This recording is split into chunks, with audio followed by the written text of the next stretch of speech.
Hello, everyone. Welcome back to Foreign Connect podcast. Today, we have a very special guest, Nedko, all the way from Bulgaria.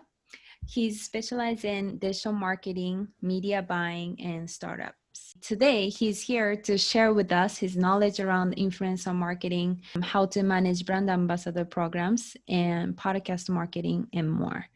So, welcome, Nedko. Hi Natsun, thank you for having me Yeah, today. thank you very much for coming on. So tell Absolutely. me a little bit about yourself. I know that you are working on a couple of businesses now. Can you tell me what they are? Yeah. So we are working on podcasts advertising marketplace, podvertisor.com with Z. And we also have this is a pivot from our previous project, which is websites advertising marketplace, brandvertisor.com.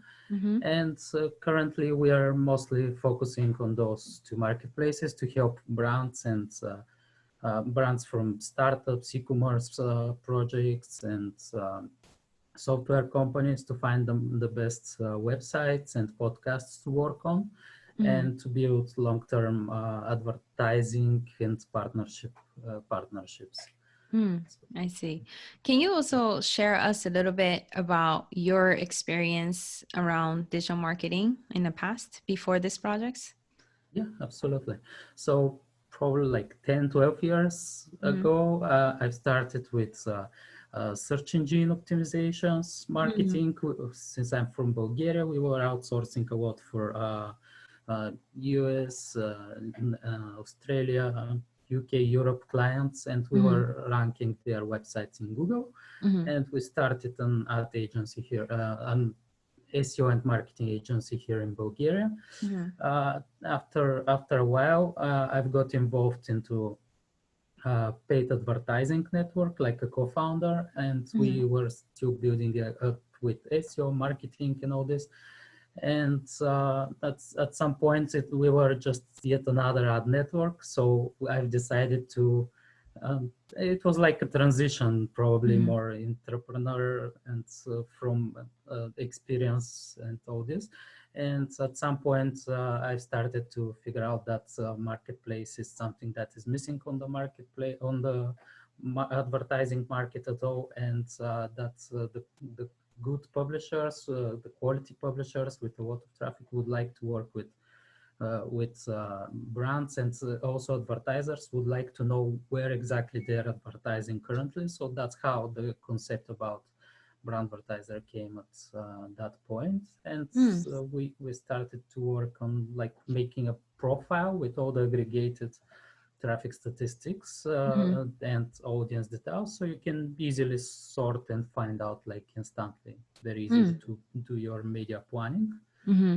And I see. pretty much, yeah, I see. Well, that's thank you very much for sharing. So now I want to jump right on to our next question. This is okay. actually a pretty interesting topic for me. So All right. today we're going to talk about how to manage brand ambassador programs and also how to plan for the Yeah. media buying for influencer marketing, right? All So right. first, I wanted to talk about influencer marketing in general before we go into podcast like Yeah. sponsoring. So influencer marketing, how effective is it compared to all the other digital marketing activities? Yeah. So it's pretty effective, and it's great for specific purposes, and different kind of brands can use it. For example, B2C brands are the best Mm-hmm. for influencers marketing, Right. and I believe it could be influencer marketing should be like part of the whole marketing mix. Like, for example, if you, as you mentioned, brand ambassador programs for the last few years, they are emerging more and more.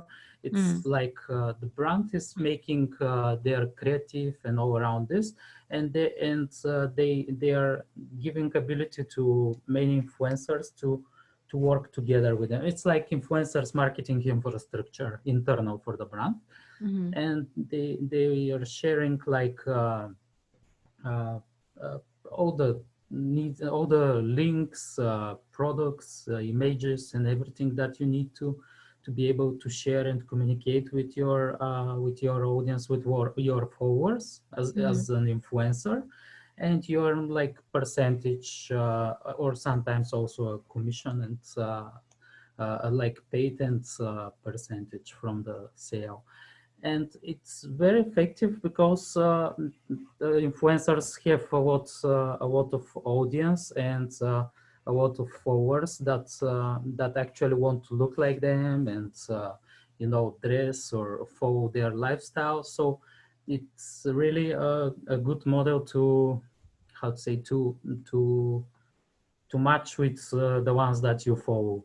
And that's why influencer marketing works like very well on this level. And also it's even more effective if you mix influencer marketing and shares posts and all this with advertisements. Like once the influencer is sharing, they can tag the company in Instagram and Facebook, for example, and you can boost that social viral posts with some nice creative or some nice event that is happening in the influencer life, and you can boost it and gain much bigger and much more native popularity among the targeted audience, because it's So, not like commercial, it's more like part of everyday life, and it's more right.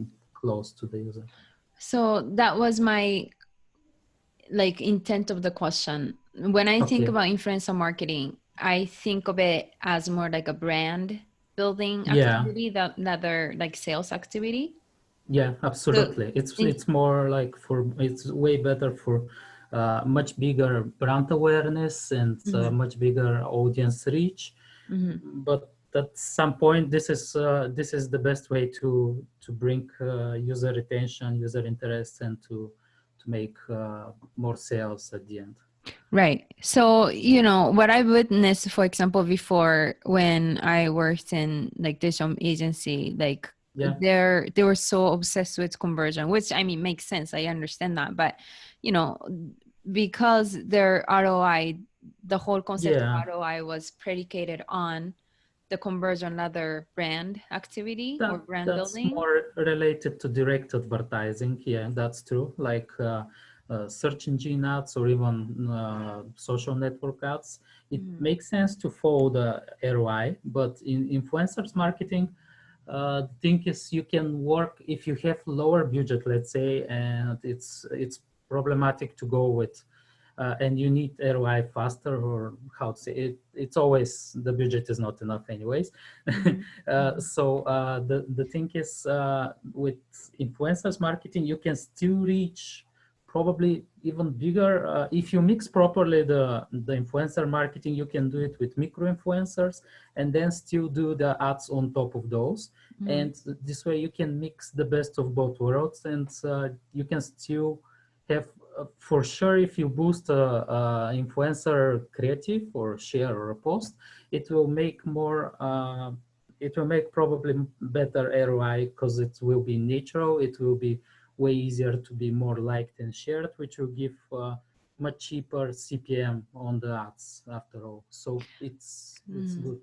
I see. So how, like all in all that Yeah. we discussed, like what is the optimal way you suggest for companies to like keep Mhm. on track of ROI? Like it's not the direct conversion, but like you said, maybe like cost per Yeah. click, cost per click goes down or whatever, like, you know, some metric if you were to Yeah. suggest something in relation to influencer marketing. Because, you know, one of the problems a lot of companies have is even though maybe they are aware of how important the influencer marketing is, because Yeah. they don't have the direct way to show it, they kind of have this fear, they kind of gain this fear of like not wanting to waste Yeah. their money without seeing the results. So therefore they can't allocate the right amount of budget into influencer marketing. I How would understand. you advise these companies? Yeah, I would really say it's same as advertising. When you do media buying and all those, you test different sources with a small budget, or you test different campaigns with small budget. So you can also do influencer marketing with micro influencers and not start with the ones that you read in Google lists, but you can find them with, there's so many influencer marketing tools to find even smaller influencers. So this way you can not break the budget, not break the bank, and to have smaller tests to start with. And anyways, you need time to learn like what works, how it works, and all this. So it's good to start there. And I believe the best metrics will be like user retention probably, but on a basic on a first party, or how to say, on the first level, it's for sure like CPMs. If you do brands, you need brand awareness. So the reach of the audience is the first thing, and then the CTR, like conversion rate to the click through rates from the reach to the website. And from there, it really depends on the website if it converts. I mean, if it converts with ads from social networks, from display ads, from Facebook ads, for example, it should work also the same way with influencer posts, which is shared to the page, because it's the conversion on the website really depends on the website. I see. But this is an effort that you have to keep doing, right? Like you can't just do some big campaign and done with it. Like you have to constantly invest in this brand building, right? Yeah, that's true. I've been working with some PR agencies, and as of what I learned from them, actually, then I understood it makes up. It's the same logic in influencers marketing. Like the PR experts are never saying like do, or you can do massive campaign, but after you did for months. PR small, like constantly bringing a new news is better than having massive with one news coverage over the place. So it's same with the influencers, because you have a learning curve. So you need to learn how to make which post converts. You need to test different kinds of shares, different kinds of whatever sponsorships and all this, so you find out which one converts best, and then you can boost it with wider audience, with more influencers. I see. So now constant effort is better than at once that makes sense. So the companies have to keep planning on spending money on influencer marketing, not just like one big campaign. But other, it's much better to do 4 months for the Q4, for example, instead of just in front of 3 weeks before Black Friday or something like some other big campaign. I see. So now let's shift the gear toward podcasts. I guess podcast influencer marketing, right? Yeah. So is it better to do audio than the image? Like, is there a better conversion there? So it's very interesting audience, the podcast medium, because it's the audience there is like listening to the podcast, like the podcast host, like episode after episode, and as you probably know, the audience is way more dedicated and loyal audience to the podcaster. So it's the trust factor is much bigger than when it's like a shared picture on Instagram. It's more like emotion, while on the podcasts I believe it's like on trust level, like it's way more dedicated audience, so they have like way more trust on the podcast host and whatever they suggest, and that's why it makes it way more interesting to for informative products especially, and even for e-commerce brands it works.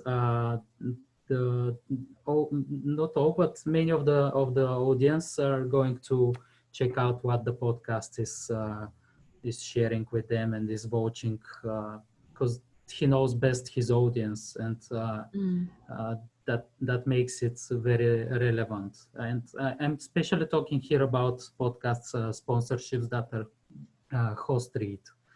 that are read by the host. So it's way more personal when they hear your voice on suggesting something. It makes more sense for them to check it out at least. I see. So now let me go on to my next question. Okay.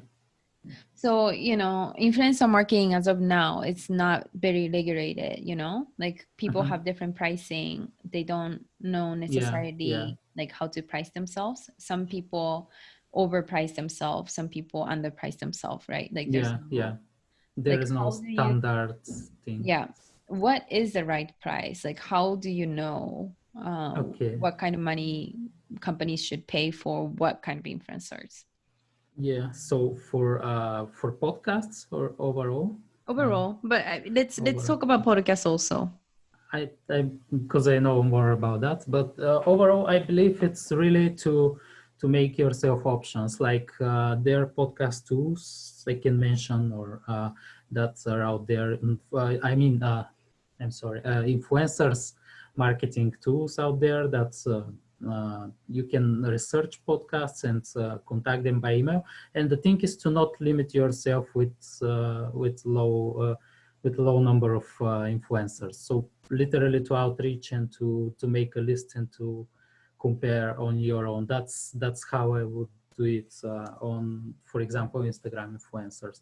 And for podcasts, it's the market standard, you can say, is like from $20 to $35. From $25 to $35 on CPM is the most used pricing rate, like on thousands of downloads actually, because it's downloads and it's listened usually for 20 to 30 minutes at least. And that's why the CPM is like this compared to website CPM, for example. And then that's what we are actually working on Podvertisor to list as many podcasts in every category. And while we are onboarding them, we are asking them to literally list their offerings and pricing and all this.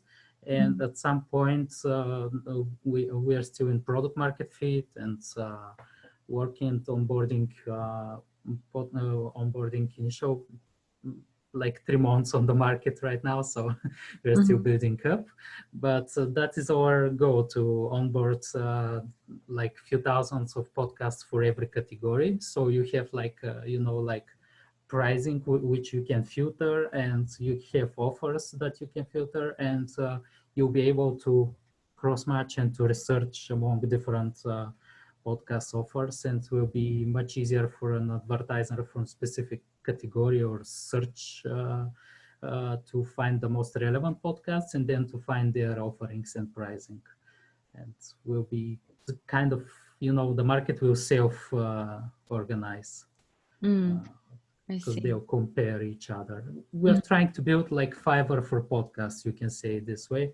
Like before Fiverr, it was hard to manage freelancers, to find freelancers except on Upwork and all the big websites, but it wasn't really easy to compare pricing and all those for different marketing activities. And now it's much easier. So we're working towards that direction.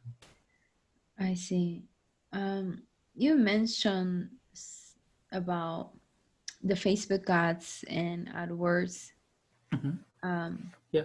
as a part of the media buying mix. You could talk about, right? And then also Yeah. about A/B test. Like, can you kind of share about that? All right. So it really depends on your product or service.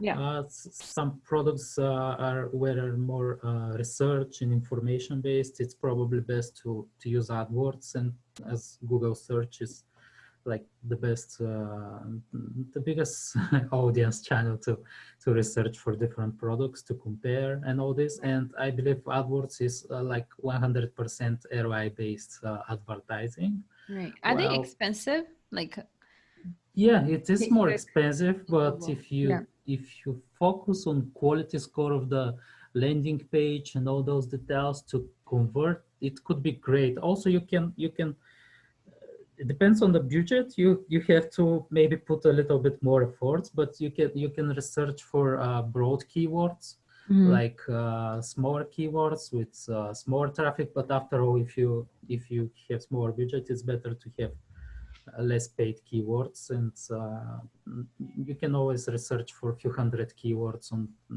any tool. Even like Daniel Patel Uber suggests, you can export like CSV with hundreds of keywords Right. around your main keyword. And for Facebook ads, it's more like display. It's more emotional advertising, you can say, like Instagram and Facebook, with pictures, creative, and all this.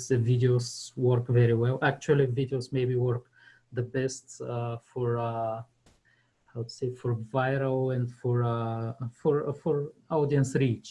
Mm-hmm. I can say video, if you can invest in making videos, it will probably convert way more likes, shares, and from there even more audience reach. And Facebook ads are really working great with this kind of B2C, like e-commerce products and all this. Right. So all in all, like after we've already what we've already discussed, like you said that there should be mix between, I mean, Yeah, it's optimal if you do both influencer marketing and the ads, right? absolutely. In, Yeah. in terms of labor, like how do we know if we are successful in terms of like for example, this is one example that I saw before in my Okay. previous company. We were reaching out literally like, thousands of influencer, and it didn't feel like we were getting enough influencer to be attracted to our campaign.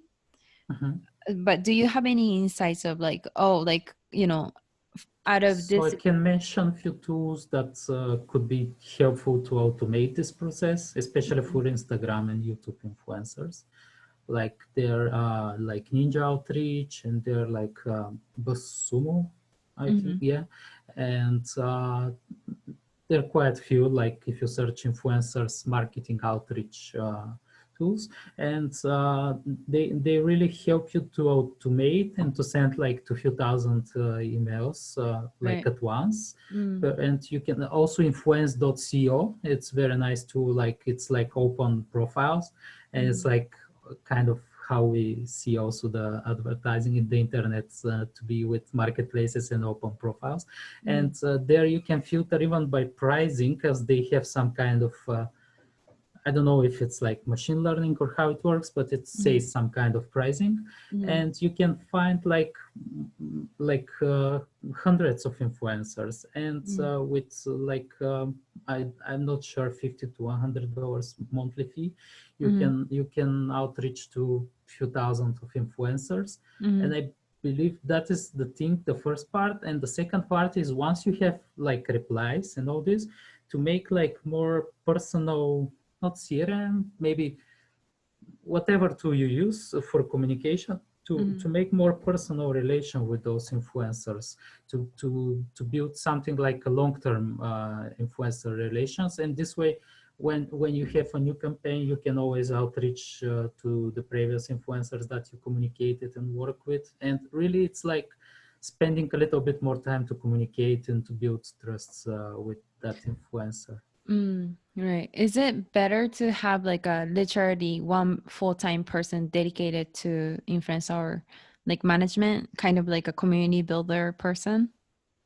Probably is a very good idea, because it's after all, you need to keep the communications warm with influencers, and you can maybe always open different kind of if they trust you and if they work with you already. Even Mm. first time you maybe pay for their posts and services, but on the second time maybe you can work out like commission based, like you build a brand ambassador program. If you build this kind of program, you definitely need to have somebody to keep relations with podcasters, with partners, because there will be even websites that may work on affiliate model and all this. So I believe it's a very good point to have someone dedicated to this process, maybe Mm. part-time if it's not possible full-time, but to be dedicated only to this process. is very good because it will be ROI properly, because it's if you build great relations, next time they can do work on commission with you, and you cannot invest in it. I So see. yeah. So let's move on to my last two questions. Actually, I had three. All The right. next one is SEO, right? So with the Okay. podcast and audio coming into the internet, like how is it changing the SEO? Where do you see it's going? Yeah, SEO is way much different than like 10 years ago.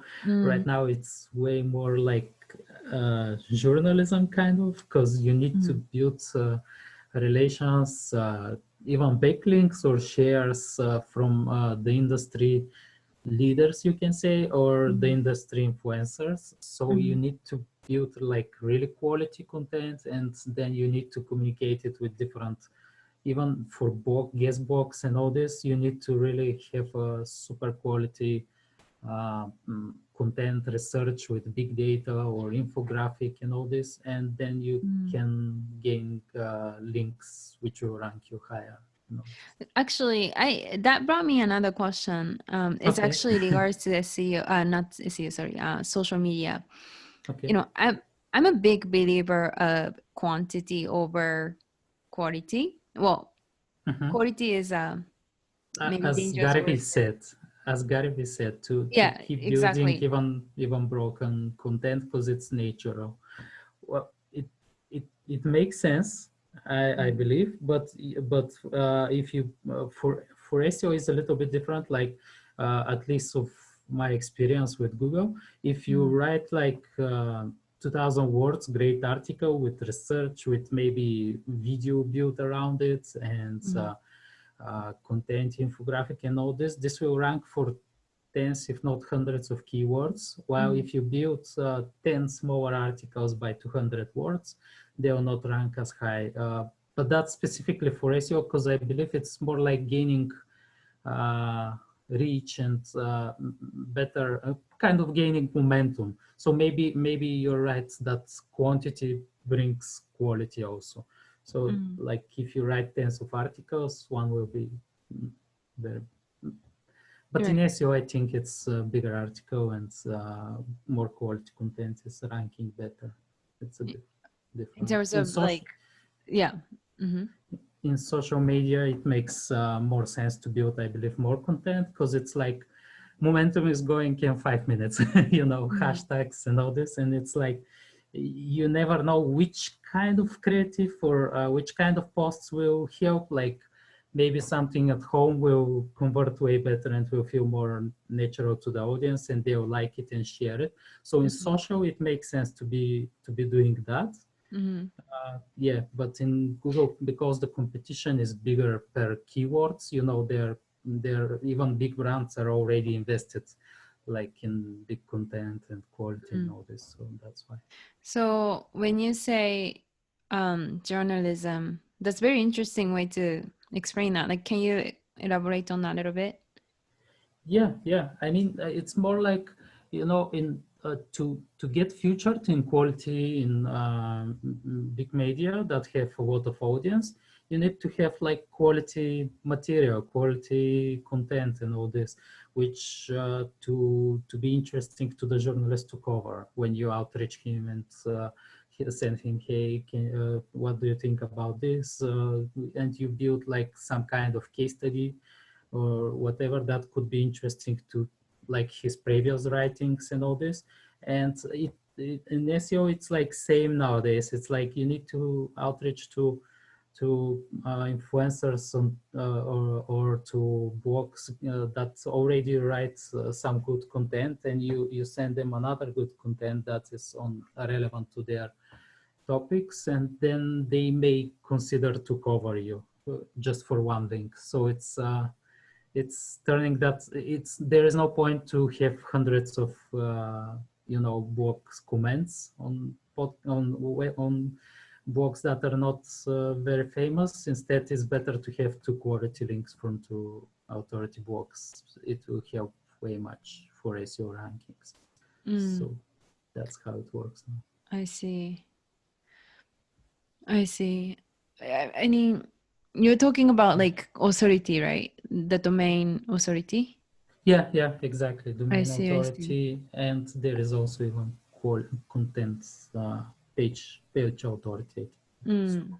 Do you Yeah. think audio will give more authority to sites maybe in the Yeah, future? actually, yes, because actually there is one very good, how to say, advantage for podcasters that I don't know why they don't monetize enough on that, but I can see that there is a like the podcasts have great coverage in audio, Yeah. and if they use this same content that they already have with transcript Yeah. and to build blocks around it, it will for sure help a lot because it's a lot of content, like 30 minutes, 1 hour. It's a lot of content at first, and Mm. then when you mix it, when you link it and embed the podcast, or even if it's YouTube video or podcast, and then the block will rank actually higher because it has you know, it has very good the podcast's content is Mm-hmm. how to say, it's more authority for Google to like it, to rank it, and all this, because it's a new medium. It's something that is very quality Oh, in wait, hold content. on. Sorry. Let Yeah. me make sure I understood you right. Okay. Are you Okay. saying that you should extract transcript from the podcast or the Yeah, interview and then put it on? definitely, and build a block around it, and then to embed like through to whatever hosting you're using, you can embed the audio and put it into the blog post, and this way, Blog at post. the yeah, this way at some point Google will understand. Okay, they always share this content, and then they share and embed this audio, or even Mm-hmm. if it's YouTube, some podcasters are making video. It's also helping a lot, like when you make a channel of YouTube, like when you mix three types of uh, 2 3 environments, mediums, you know, like video, audio, and content, and Mm-hmm. then sort it all into one block. I Mm-hmm. believe that will help you a lot, and for ranking in Google, for Mm, sure. interesting.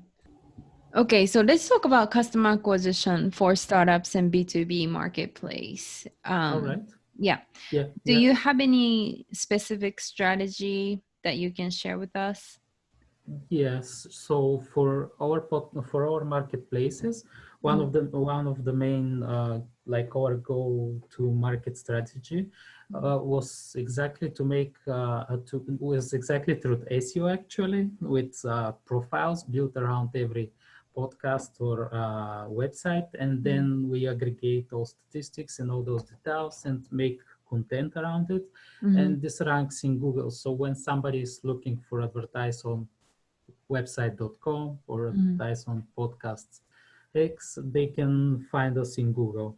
And this is one of our main traffic sources. Another model that we use for customer acquisition is Mm-hmm. really, especially for startups and B2B startups, is to use LinkedIn outreaching. Like Mm-hmm. you literally can find on their tools like Apollo.io, I think, and there you can find like a list with decision makers and target companies, like for specific industry, how Mm-hmm. big the company to be, and like decision makers could be CMOs if it's for marketing, and or CTO if it's for development or something like this. And then you literally start to, it's a numbers game, outreaching, but if you mix the outreaching part on LinkedIn is the first part, and then if you make a follow-up by email, Mm-hmm. and the third to make like a custom audience in Facebook ads or LinkedIn, even better, but the CPC there is a little bit expensive. Mm-hmm. And if you can make custom audience from those people that you added, they accepted your connection and you already messaged them on LinkedIn and on email, and then you retarget them with advertisement. I believe this worked for us to gain some interest from the decision makers, like after 2 3 touch points. The thing in B2B is you need to have like as many touch points as possible. Like Mm, some are using follow-up strategies to email, like mm, outreach.io, I think it was the startup. They help you with email follow-up up to 7 or 8 times. So mm. it's like really multiple touch points. And if you, again, it's the mix of few models like LinkedIn outreaching, email, and Facebook or LinkedIn retargeting ads. I see. Yeah. Interesting. So let's move on to my very final question, which All right. is, so you've worked in startups for quite Yeah. some time now, right? Yeah. We as a company, we also help a lot of startup founders, All right. even like That's corporate great. innovations. But like where in the USA, or I mean, where you are even, Yeah. how do you find angel investors? Okay. So I the we've been into like small pre-accelerators like Startup School and Mm, Pioneer.app, and those are all like part of like Combinator. mm, So those kind of communities are great to find other startups to work with and mm, mentors. But also you can find them like in Angel Co, and in Quarity.fm you can research for mentors where it's like paper call. This is one model. Another model is, again, you can research on LinkedIn. mm, uh, I remember there was a tool, foundersuite.com, where you can search for angels and VCs like to research, and they're literally global. They're from the leading VCs to smaller, like you can sort there by city as well, and you can literally find from everywhere. mm. And the thing is to be, I believe for startups, the best thing is to be part of startup communities. Like also indiehackers.com is a great startup, bootstrapping startup community where Okay. they're working. Can you spell that for me? Founder, what is it? Sorry, you shared the tool. Founder, yeah, founder, SUITE, suites Okay. dot Okay, com. okay. .com, okay. That's, And then the other yeah, one is. yeah. So Clarity, Mm-hmm. it's CLARITY.fm. Mm-hmm. Oh, It's okay, clarity. Okay, I like, got it. Yeah. yeah, And yeah, then, sorry, one more very last question. You said that you work with other startups, or these places allow you to work with yeah, other startups, right? yeah, Like, yeah. what is the Those are, arrangement like? Like, do you like exchange services when you work with other startups? Do you partner? Like, how does it work? it's more like you learn what's working and what's not. Like Mm, in indiehackers.com, you can search every day. There is a like different growth case study, like multiple that people share, and you just receive them by email. So it's really cool. Also in pioneer.app, we are like multiple startups, and every Monday you review startups of like other startups, and they review you, so you help each other. And at some point, yes, you start to work with some of them, like you share your skills, they like you, they work with you, then then you need something, and you can ask somebody else to help each other.